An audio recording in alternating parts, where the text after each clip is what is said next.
Friends, कैसे हैं आप सभी। आई होप आप अच्छे होंगे और अपनी एग्ज़ाम की तैयारी में लगे हुए होंगे।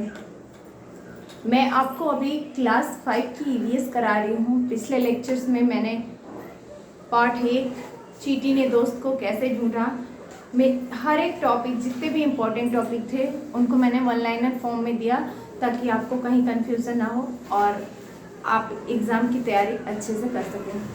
आज क्लास 5 की ही ईवीएस में मैं चैप्टर 2 यानी पार्ट 2 कहानी सपेरों की, पार्ट 3 खाने से पचाने तक, इन दोनों चैप्टर की बात करूंगी। बात करेंगे पार्ट 2 कहानी सपेरों की। ठीक है, ये चैप्टर बहुत ही इम्पोर्टेंट है। इससे जो भी मैंने 2-3 जो लाइनें निकाली हैं, हर साल इससे क्वेश्चन रिपीटेड आते हैं। ठीक है, बात करेंगे नाग गुम्फन। नाग गुम्फन है क्या? ठीक है, जान जाइए। नाग गुम्फन एक प्रकार की डिजाइन है जो रंगोली, कढ़ाई या दीवारों को सजाने के लिए सौराष्ट्र, गुजरात और दक्षिण साइड में प्रयोग की जाती है। ठीक है, क्या है, जैसे मैंने आपको मधुबनी पेंटिंग बताई थी ना, मधुबनी पेंटिंग जो बिहार में की जाती है, दीवारों को सजाया जाता है उसमें, और पशु पक्षी, जानवर, मछली आदि के चित्र बनाए जाते हैं हल्दी और चावल में रंग मिला करके। ठीक है, उसमें नील का भी प्रयोग करते हैं। सेम वैसे ही नाग गुम्फन भी वो सांपों के आकार की एक डिज़ाइन होती है जिसका प्रयोग सौराष्ट्र और गुजरात के लोग किस लिए करते हैं? रंगोली बनाने के लिए, कढ़ाई और क्या करते हैं, दीवारों को सजाने के लिए। ठीक है, मैं आपके लिए यहाँ नोट कर दे रही हूँ। वैसे ही मैंने आपको समझा दिया। नाग गुम्फन एक प्रकार की डिजाइन है, एक प्रकार, इसमें सांपों के आकार की डिजाइन बनाई जाती है। एक प्रकार की डिजाइन है,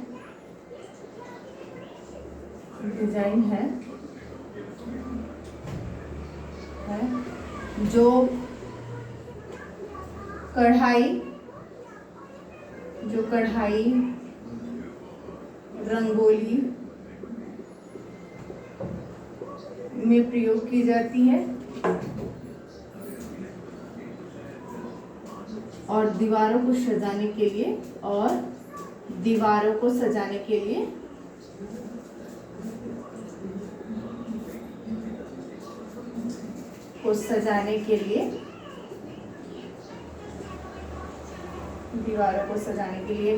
सौराष्ट्र और गुजरात में प्रयोग की जाती है। ठीक है, सौराष्ट्र,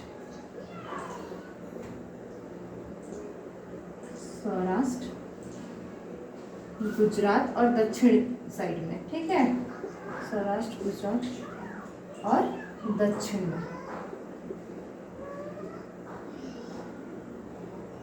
में प्रयोग किया जाता है। ठीक है,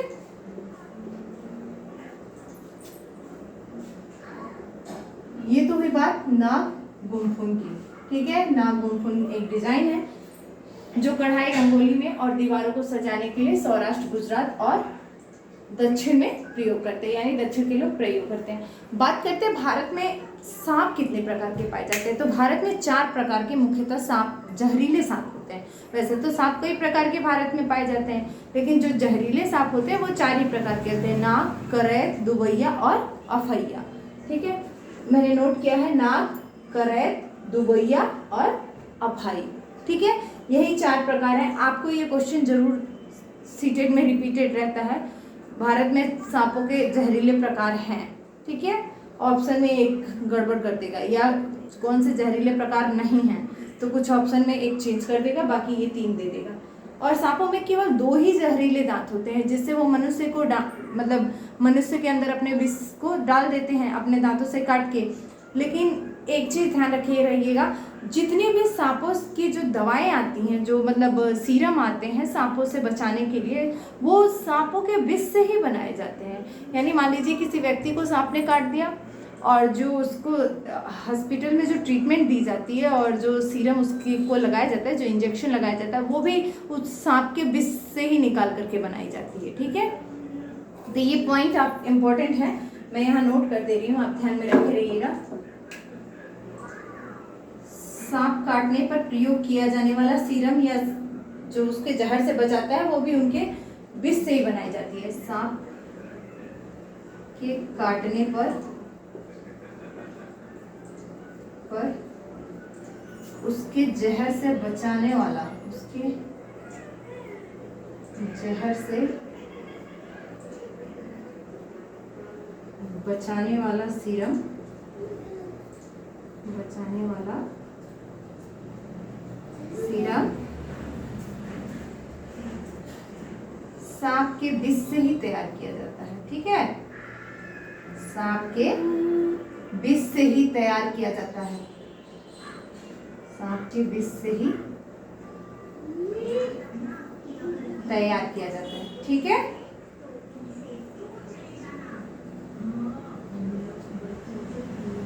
ये हुई बात आपकी चैप्टर 2 की। बस इसमें और ज्यादा कोई भी इंपॉर्टेंट पॉइंट नहीं था। यही सांप के 2 जहरीले दांत होते हैं। नाग गुणफुन क्या है? भारत में 4 प्रकार के जहरीले सांप पाए जाते हैं और जो सीरम तैयार की जाती है वो सांप के विष से ही तैयार की जाती है। ठीक, मैंने जितने भी इंपॉर्टेंट पॉइंट थे उसको नोट कर दिया और जो भी लाइन इंपॉर्टेंट थी उसको मैंने आपके लिए हाईलाइट कर दिया। ठीक है, बात करेंगे पार्ट 3 कक्षा 5 के ईवीएस में दिया है खाने से पचाने तक। ठीक है, कि आदमी कैसे खाता है, मतलब टोटल डाइजेस्टिव सिस्टम के बारे में बात की गई है। तो क्या कह रहा है कि हमारे पेट का तापमान होता है, जो हमारा स्टमक होता है उसका टेम्परेचर कितना होता है, तो जान जाइए उसका टेम्परेचर कितना होता है, 30 डिग्री होता है। ठीक है, उसका टेम्परेचर 30 डिग्री होता है। ठीक है, हमारे पेट में पाए जाने वाला रस होता है, कैसा होता है, अम्लीय होता है। ठीक है, एसिडिक रस होता है जिसकी वजह से खाना पचता है। ठीक है,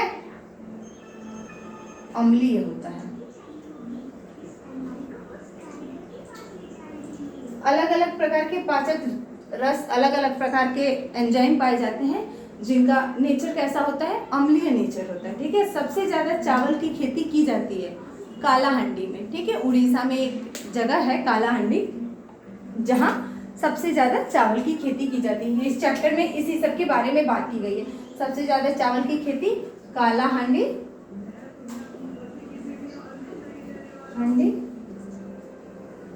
उड़ीसा। ठीक है, कालाहांडी उड़ीसा में की जाती है।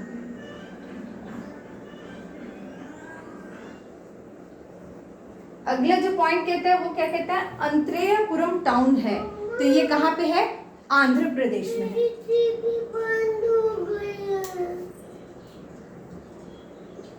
आंध्र प्रदेश में है। ठीक है, ये अंत्रेयपुरम टाउन कहाँ पे है, आंध्र प्रदेश में है।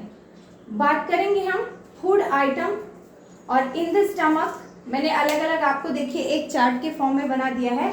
क्या कह रहा है कि वो फूड आइटम कौन कौन से हैं और कितनी देर में आपके स्टमक में पचते हैं और कितनी देर में, अगर किसी ग्लास में आप डाइजेस्टिव जूस को ले लेते हैं उसमें कितना टाइम लगता है पचने में। आपको ये ईवीएस के एनसीईआरटी में ये चार्ट के फॉर्म में ही दिया हुआ है। ठीक है, कि जो फूड आइटम है वो फूड आइटम कितनी देर में आपके स्टमक में पचते हैं। ठीक है, पेट में कितनी देर में पच जाते हैं, और अगर वही पाचक जूस अगर आप किसी ग्लास में ले लेते हैं तब कितनी देर में पचते हैं। ठीक है, इसके बारे में जिक्र किया गया है। पहला कहता है कच्चा दूध, यानी कच्चा दूध कितने देर में आपके स्टमक में पचेगा, आपके पेट में कितने देर, तो 2 घंटे 15 मिनट में कच्चा दूध पक जाता है। लेकिन अगर गिलास में वही पाचक, आप ये वाली ज़्यादा याद करने की जरूरत नहीं, इसका ज़्यादा इंपॉर्टेंट नहीं है, ये वाला बस आप ध्यान रखे रहिएगा। ठीक है, अगर ग्लास में हम डाइजेस्टिव जूस लेते हैं तो वही 4 घंटे 45 मिनट में। ठीक है, उबला हुआ दूध यानी जो दूध बॉयल किया जाता है वो कितने देर में आप पचा पाते हैं, तो वो 2 ही घंटे में पच जाएगा। जबकि ग्लास में अगर डाइजेस्टिव जूस डालते हैं तो 4 घंटे 15 मिनट में पकता है। ठीक है, पूरा उबला अंडा, पूरा जो बॉइल्ड एग होता है वो कितने देर में पकता है, पचता है 3 घंटे 30 मिनट में। ठीक है, 3 आवर 30 मिनट में। और ग्लास में अगर डाइजेस्टिव जूस हम डाल देते हैं तब कितने देर में पचता है, 8 घंटे में। ठीक है, और आधा उबला अंडा अगर आपको पचाने को कहा जाए तो आपका स्टमक पचाता है 3 घंटे में, जबकि डाइजेस्टिव जूस जो डाल के बनाते हैं वो 6 घंटे 30 मिनट में। कच्चा अंडा कितने देर में आपका पेट पचाएगा, 1 घंटा 30 मिनट में। और डाइजेस्टिव जूस अगर डाल के ग्लास में रखते हैं आप तो कितने देर में पचाता है वो, 4 घंटे में। ठीक है, तो ये हुई बात पार्ट 2 कहानी सपेरों की और पार्ट 3 खाने से पचाने तक। ठीक है,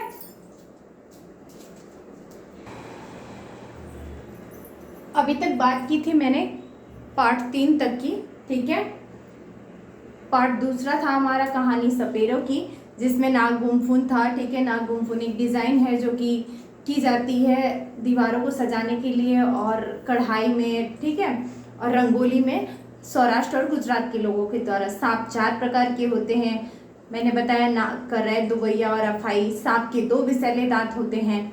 ठीक है, और सांपों के द्वारा जो सीरम तैयार की जाती है, जो उनसे विष से बचने के लिए, वो उन्हीं के विष से तैयार की जाती है। ठीक है, और अगला जो हमारा पार्ट 3 था वो क्या था, भोजन खाने से लेके पचाने तक का। ठीक है, हमारे जो पेट का जो टेम्परेचर होता है, जो तापमान होता है, वो 30 डिग्री सेंटीग्रेड होता है। जो अम्लीय रस का प्रकृति होती है वो जो हमारे अमाशयी रस की प्रकृति होती है वो अम्लीय होती है। सबसे ज़्यादा चावल कहाँ उगाए जाते हैं, कालाहांडी गुजरात में, और अंत्यापुरम टाउन कहाँ है, आंध्र प्रदेश में। बाकी उसके बाद मैंने आपको चार्ट बताया कि कितने देर में कौन सा खाना पचता है। ठीक है, अब बात करेंगे पार्ट 4 की, खाए आम 12 महीने। ठीक है, मैं बार बार कह रही हूँ कि आपको जो भी ईवीएस का मतलब यही है कि बच्चे के वास्तविक जीवन से जोड़ करके उसको पढ़ाया जाए, बच्चे को जो भी आसपास की चीज़ें हैं उनसे अवगत कराया जाए। ठीक, उसका जीवन में क्या इंपॉर्टेंस है उसको बताया जाए, पशु पक्षी से लेके जानवरों से लेके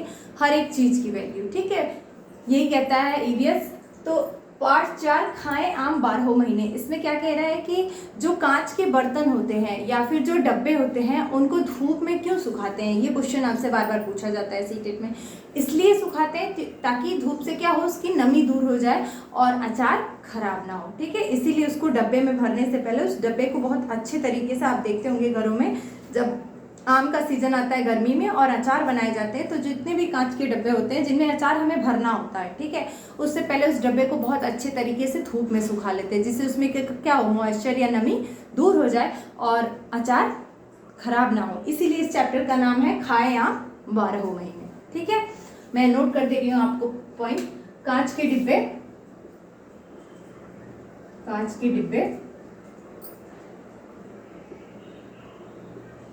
को धूप में सुखाते हैं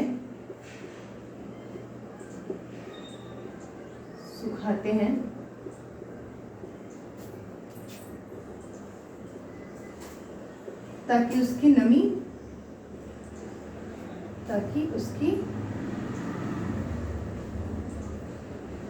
नमी दूर हो जाए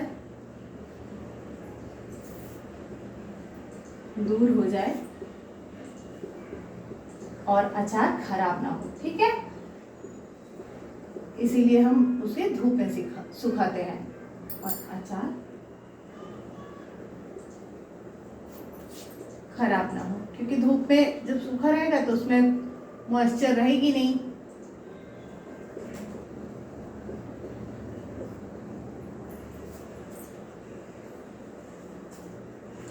बात करेंगे दूसरे टॉपिक की। इसमें जो दूसरा टॉपिक दिया है वो बताया गया है कि कैसे हम चीज़ों को घर में घरेलू उपाय करके हम कैसे 1 से 2 दिन तक सुरक्षित रख सकते हैं। ठीक है, तो पहला जो दिया हुआ है वो दूध को हम कैसे 1-2 दिन तक सुरक्षित रख सकते हैं घर में, तो उसे उबाल कर, आप देखते होंगे घरों में जो दूध होता है उसको उबाल करके आप रख दीजिए तो 1-2 दिन तक चल जाता है। ठीक है, बिना रेफ्रिजरेटर की बात हो रही है यहाँ पे। ठीक है, फ्रिज में तो भाई 2-3 दिन तक चल सकता है, लेकिन आप घर में नॉर्मली कैसे कर सकते हैं, तो कह रहा है कि दूध को उबाल कर। ठीक है, ये ईवीएस की एक लाइन है।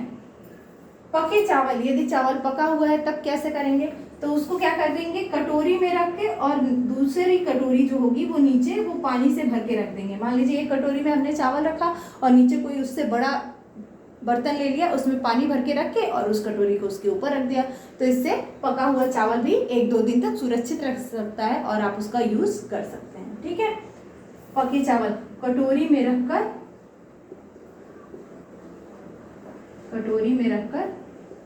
उसके नीचे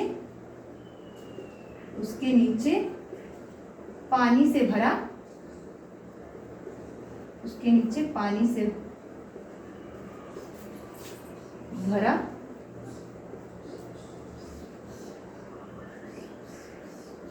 दूसरा कटोरा रखते हैं, ठीक है।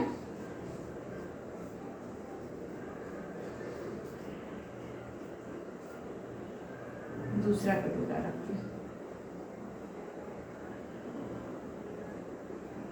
ये हुई बात पके चावल की। बात कर रहा है हरा धनिया। हरा धनिया को हम कैसे सुरक्षित रख सकते हैं 1-2 दिन तक? तो इसको हम गीले कपड़े में लपेट के, जो गीला कपड़ा आप देखते भी होंगे कि जो दुकानदार बेचते हैं ठेले वेले पे, आप देखते होंगे उसमें कंटिन्यू पानी डालते रहते हैं सब्जियों पर। क्यों? क्योंकि वो थोड़ी ताज़ी दिखे, ठीक है। तो ये क्या कह रहा है, हरा धनिया आप कैसे सुरक्षित रख सकते हैं? गीले कपड़े में लपेट कर, लपेट कर। अगला जो है वो क्या कह रहा है, प्याज और अदरक। प्याज और अदरक को आप बिना फ्रीज किए 2-3 दिन तक कैसे सुरक्षित रख सकते हैं? तो इसको खुले स्थानों पर फैला के, जहाँ मतलब उसकी बराबर स्पेस हो फैलाने के लिए, वहाँ। ये नहीं कि हम उसको छोटे से मतलब डलिए में या फिर टोकरी में रख दें, नहीं। आप जहाँ स्पेस हो उसको नीचे ज़मीन पे बिछा दीजिए, तो वो 1-2 दिन तक आपका सुरक्षित रह सकता है, ठीक है। प्याज और अदरक खुले स्थानों पर फैलाकर, खुले स्थानों पर फैलाकर।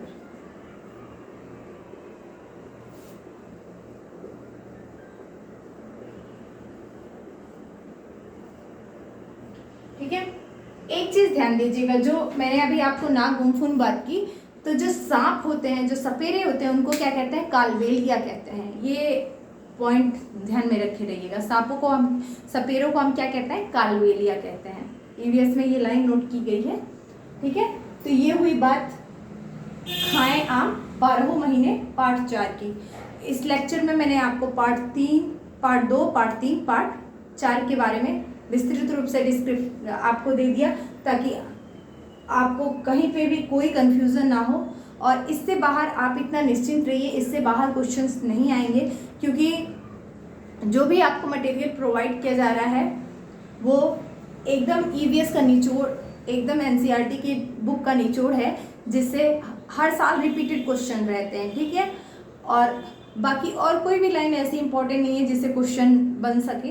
तो इसलिए मैंने आपको पूरी बुक पढ़ने से अच्छा है कि आप थोड़ी देर का 15 मिनट 20 मिनट का एक लेक्चर देखिए और आपका कॉन्सेप्ट क्लियर। आई होप आपको वीडियो अच्छा लगा होगा।